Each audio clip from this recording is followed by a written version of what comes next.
Tsy marina ny filazana fa inina sokafana ny tohadrano tsy azo mpaniry mba hampitomboana ny isan'ny trabony eto amintsika amin'izao fandalovan'ny rivodoza enao izay. Mitondra fanamarihana momba izay moa ny délégué administrateur ho an'ny orinasa Jirama amana fanazavana momba izay ny tena noho izany. Misy tondradrano eto Antananarivo nomboka omaly zay. Misy tsao mandeha zany eto amin'ny haino manjery sasatsasany sy any amin'ny Facebook sy ny misy mandefa mail anonyme moa zany hoe manopa sy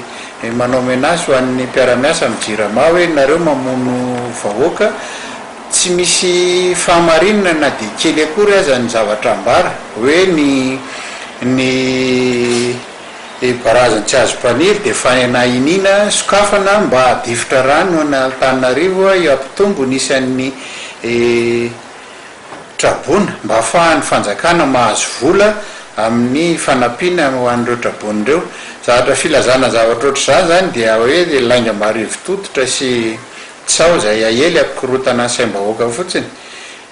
Zany angamba ny mety hoe raha tsao fotsiny tsy dia misy fiantraikany fa izay mpiara-miasa ato amin'ny Jirama kosa dia tena amin'ny herinay rehetra no anoheranay izany satria miankina amin'ny ainay aty mpiara-miasa aty amin'ny Jirama satria ny Jirama no migere ny barazany tsy azo mpaniry sy mantasoa ary zany resaka hoe lâcher d'eau apisy ny tondradrano eto Antananarivo zany dia zavatra tsy misy fahamarinany akory na ny kely aza.